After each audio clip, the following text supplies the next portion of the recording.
Welcome to Wednesday Q&A, where you all ask the questions and we answer. I am joined, of course, by my fearless and beautiful co-host, Kristen Williams. Woo! And I am joined by my lovely co-host. I never get to say that, Laura Hyman. We, Woo-woo! we have to mix it up, and you We can do. start next time. I love that. I love that. Well, we are always happy to be together and happy to answer your questions. So let's launch right in. So this one was by a dear woman. She wanted to remain anonymous. Ever since I had my two children, I can't run or do high impact moves like plyo without peeing myself. Not only is it embarrassing, I miss jumping and running. Am I destined to never do that again without leaking? You're not alone, my sister friend. You're not alone. This is so common. We probably hear it all the time. And I don't really remember leaking per se, but I certainly would have early on after having kids. I probably had some moments where it felt like pee was going to come out. To that end, I will say I've always had a pretty good pelvic balanced region, meaning I never really lived in anterior tilted pelvis. And there's that, to me, is almost the biggest reason. It's like the balance in the pelvis and inside the pelvis, which includes your genitalia, your organs of elimination, and the pelvic musculature that is the bottom part of the core matrix. That is all in there. So if you imagine tilting a bowl, everything above and below is going to be impacted, but inside there's going to be some areas that are more compressed and some that are a little bit loose.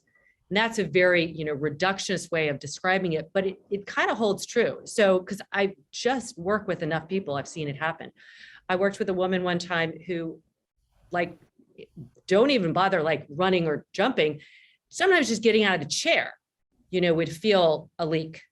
And because there was an exertion and the pressure was in the pelvis, but the musculature was not balanced. And so, the urine out of the bladder was able to push right through without a problem because the pelvic muscles surrounding it weren't giving it support.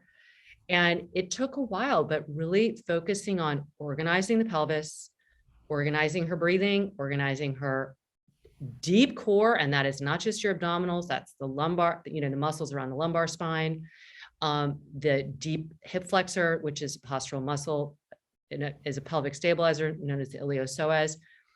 And all through reshaping, kind of organizing that, it's like molding clay, that squish into the bladder didn't happen because of the imbalance. She, of course, was living with a tremendous amount of anterior tilt, which is, not a lot of times, and we've learned this more and more over the years, that happens a little bit with pregnancy, but what really happens is the adaptation in your brain. When you've had your entire front body stretched out and the lower thoracic spine gets kind of like a pivot point. And so then the baby's no longer there, but your brain has not changed back to kind of a more aligned posture. So go and do the first thing I'll say without feeling salesy at all, because I'm so proud of it. Go and do the postnatal series. There is a class in there called the Pelvic Puzzle.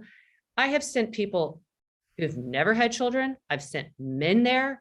It doesn't matter. This is for anybody because there's people who've never had children who leak, right? So it's organizing the bowl of the pelvis and all the contents. And then there's also an episode, a class in that series on breathing. It's just all about getting the balance and harmony in these internal stabilizers so that you can feel like you can run, because you will do that again. And, I'm 52 doing jumping jacks, running, plyo, and I don't worry about it. And I imagine that is not something you want to have in your head worrying about. Yeah. Any other things you want to add on? No, I would definitely, recommend absolutely, checking out, especially if you're a lit yogi. She's anonymous, so we don't know if she is, but checking out that series and or going to see a pelvic floor specialist, because what you're talking about, there's so much out there. There are physical therapists who specialize in this specific type of an issue. And like Lara said, it's a balance. It's not just, oh, do Kegels, it'll go away. You need to figure out, how balanced is the pelvic floor to the low back musculature, to the abdominals, to the diaphragm. How is your breathing? The tilt of the pelvis is going to matter. And so getting organized there and getting aware there. And that's part of getting organized, is becoming aware. And we talk about this, knowing where you are in space. You probably are very disconnected from your core. And why? Well, because you carried around a baby, and then that's the last thing on your mind for X number of months after you have the baby. And then, yes, you create a new normal where you're in this tilt and you've got this hinge at the, thoracic, blah, blah, blah, blah, blah. There's plenty of reasons at which you're at no fault. Now, there might be some instances where there is a prolapse or something that would need more significant medical attention. That's probably not you, though. You probably really do just need that assistance to getting reacquainted with your core, and with the core, which is what supports that bladder, and supports the control by way of feeling. You know how you feel. You feel when you have to go to the bathroom. You don't get that anymore. You don't get that signal, or you may not even have to go, but you don't even get the signal that maybe your bladder is a little full. Who knows? I personally, I've had 3 children. I'm like Lara, I can run, I can do jumping jacks. The only time I will have leakage is like on a trampoline where there is a lot of, and I mean, I can squeeze, really hold it, and maybe not, but sometimes it's just, that's gravity. That's 3 kids. My last one was 10 pounds, so there's just a lot of stretched soft tissue that my sling is a little more lax. But I would really recommend trying the series first. And if you don't succeed with that, or you're not feeling successful, go see a pelvic floor specialist, and it can change your life literally in a matter of visits. Absolutely. Because there can be, it's a lot of regulation in the nervous system, and some people can have the opposite, like they can't go to the bathroom. It's like hypertonic, but it's not hypertonic because it's strong. It's probably scared, right? There's like a hypertonicity that happens when your sympathetic nervous system is in overdrive. So that's a responsiveness. So going to a physical therapist for this, pelvic floor specialist, can actually help you calm down that responsiveness and then strengthen in the ways you need to. So a lot of times hypertonicity is thought of as you're like overly strong, and that's actually, it's more about the nervous system. And this happens in different muscles. They will give you signals that they need some help because they're not strong enough. So it's like hypertonicity is like, I'm just going to do this because I actually need support. And so that's, if you're having any of that, like having trouble voiding, having trouble going to the bathroom, pain with sex, low back pain down in your inner thigh, that can all be part of the nervous system. And then some of those peripheral nerves that come out that actually are in the pelvic bowl, not in the low back. So those are just some other ideas. We gave you lots of them there, but get back to us if you have any questions, because you're not alone. There's millions of women who are dealing with this, and not even, again, not necessarily having had children. That's not the only reason. It's certainly, there's more things that you have to contend with after that. All right. Well, this is a nice follow-up. This is by Karen S. And that's all one word. I have always felt like my hamstrings were tight, but no matter what I do to stretch them, I don't feel like they have become more flexible. Help? Any tips? That's another one where, again, getting a signal, you're tight. Getting a signal. Yeah. The body is funny. Yeah. The body and the brain with what we're feeling, what we imagine feels like tightness is not always tightness. It might be tightness. So, Karen, I would be curious to really know, what is your hamstring length like? Are you able to lie flat on your back and lift a leg straight up in the air to 90 degrees? if you have what we consider normal functional range of motion. Now that doesn't mean it's not going to feel tight, but I almost feel like we get this type of a comment more from people who are on the hyper flexible side.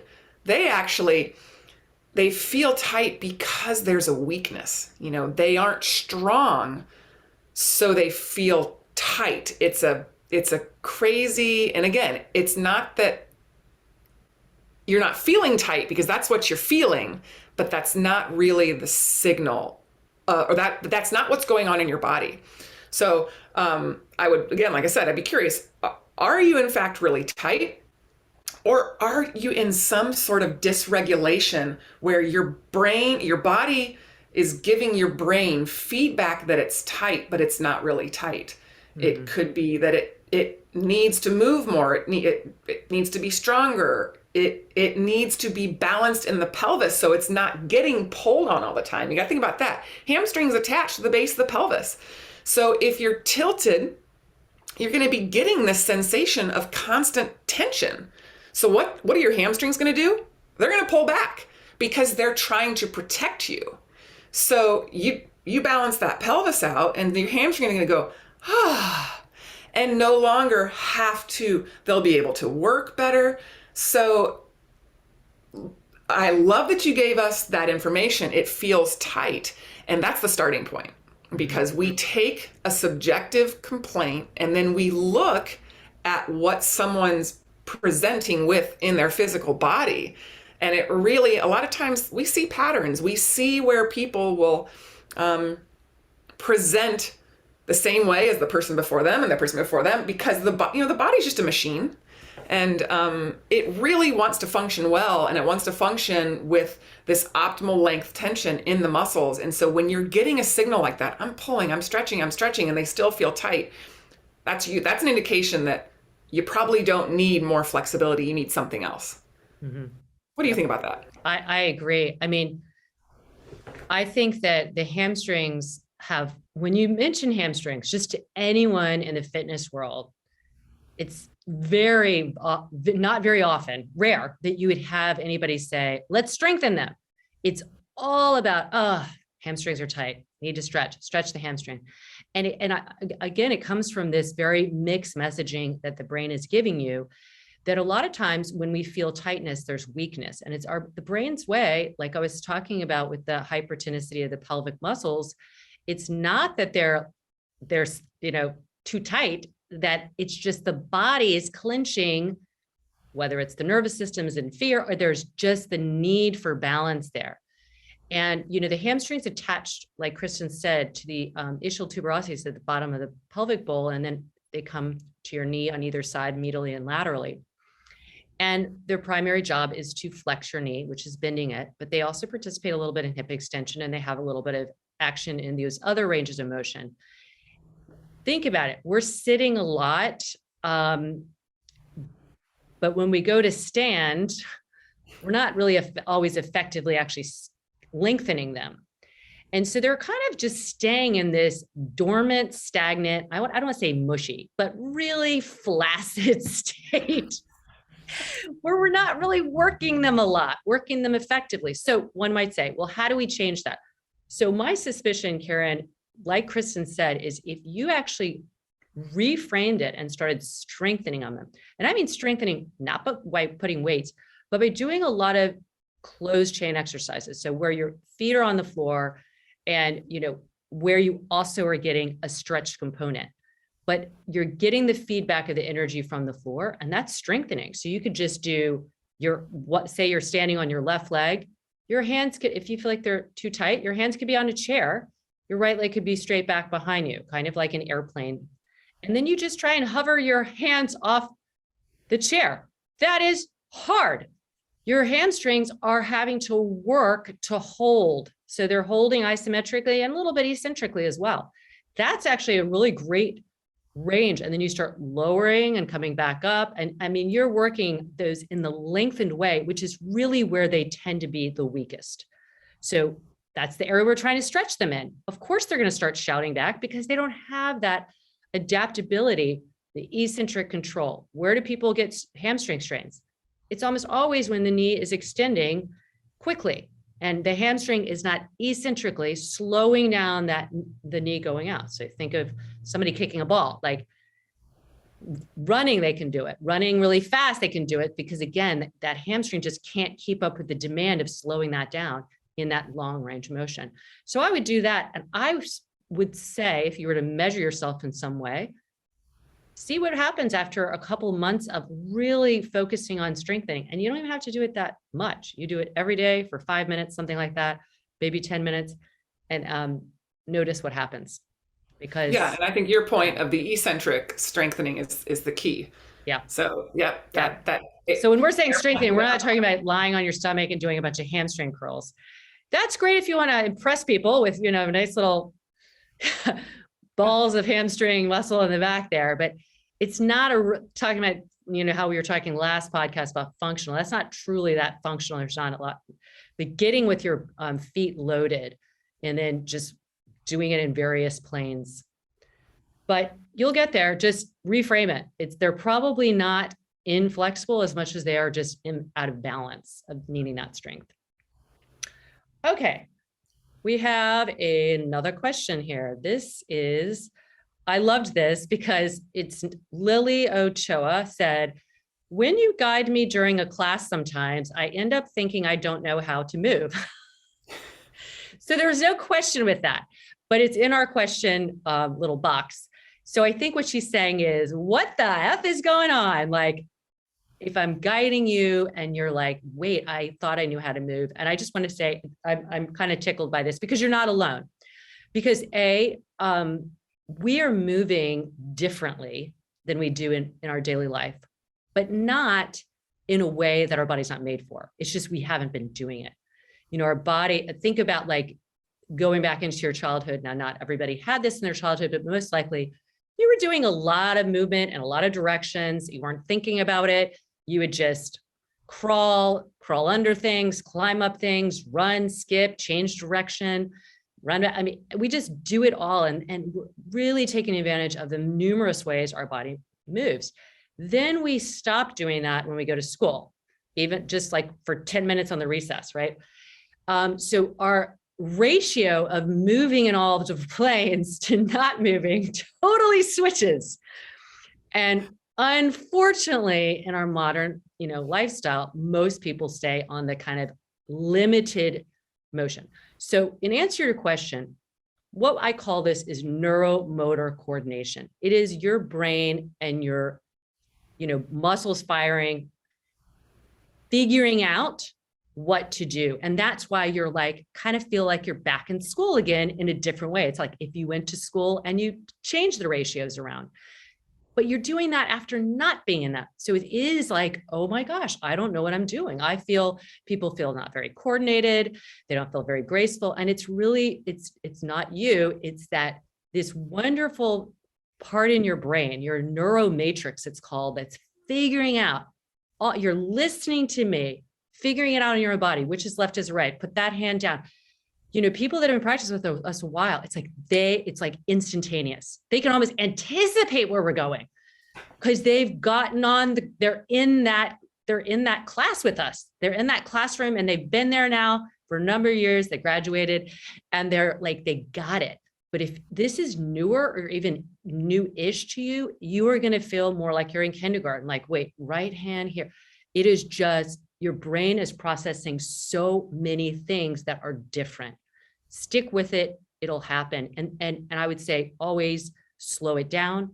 If you're taking a class with me on Lit Daily, I'm too fast, go to somebody who's got a slower class or a shorter class, because guess what? We have to have endurance. Our coordination, our strength is also has an endurance. So your brain is like, focus. And all of a sudden it's like, after 20 minutes, you're like, and what is she doing? And then we get to the stream and you're like, forget it. Right. So there are many things that are happening in this amazing brain up here. And don't take any of it personally. Know that you're learning. And in that learning, there might be some spots where you're like not feeling as, graceful or as much ease. And that's because you're a lot of information. And my gosh, all of our lit family that takes it around the world, and this is your second language. I mean, my gosh, kudos to you.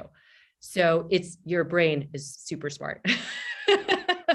I don't know if I could take it in a second language. Do you have any add-ons to that? Sorry, I just like went off on this, like, because I love this. I love this kind of statement / question. Like, I don't feel like I know how to move. Yeah. And I love your response. You're not alone. No. I mean, it's, and to be fair, when I first started taking lit yoga, started with Laura in the studio, I know how hard I was working because I was pouring with sweat. And that wasn't just physical sweat. I think that was mental sweat too, because it is. We are cueing you to think about things differently. We're not cueing you. It's not just Simon Says, put this hand here, put that hand here. It's put this hand here. Now dial it out. Now draw your scapula down. Now draw your extend in the thoracic. And so we don't, we're doing that on purpose because we want you to really get in touch with your body. We have you put your hands on your body so you can feel it, because we are trying to help you learn. Like you said, it's an education. And now it's been one of the funniest things that I had said to me recently was someone who's been taking our lit classes. She's been through all of our teacher trainings, and she just recently started teaching on Lit Prime. And she's like, this is the best thing ever. It's Tegan, because she's like, people know what they're doing. Know what they're doing because our Lit Prime members are a lot of the people from New Jersey. It's people from all over the world, but people who've been doing it for a while. So they're ready for Prime. They want to do it live. And there is such a benefit to doing it live because you get the energy. It's a different energy level. You get the We're talking Zoom live people. Anybody that's like, oh, I wish I could do it. We're on Zoom live, but you're getting feedback from the teacher. You're getting feedback, yeah. So it'll be like, oh hey, draw that shoulder, and so. You are not alone. We are cueing to the next level because we don't want it to be Simon Says. We really want you to learn how to, know where your body is in space, because a lot of people have, but you get, like you said, the second you get in school, we stop moving and we stop thinking about movement. And so we're trying to educate your movement, and it will get easier. Stick with it. I'm the first person to say I used to be literally, like I said, pouring with sweat. Now it takes a lot to make me sweat hard because I know where to, and my body's working so well. Yeah. I am so strong. I used to hate abdominals. Now I'm known for being the person who gives hard abs, which is hilarious, but I'm just so used to them, so you will adapt and it will get better, and you will. And think of it this way. If you're confused to a degree, like we don't want to be like, can't even do it, but that is actually your brain craves novelty. And I mean, the research on this is ongoing and it continues to blow my mind. But the neuroscience, like when you do novel things, that's when the dendritic synapses, which is, where these neurons come together, they get more complex and abundant.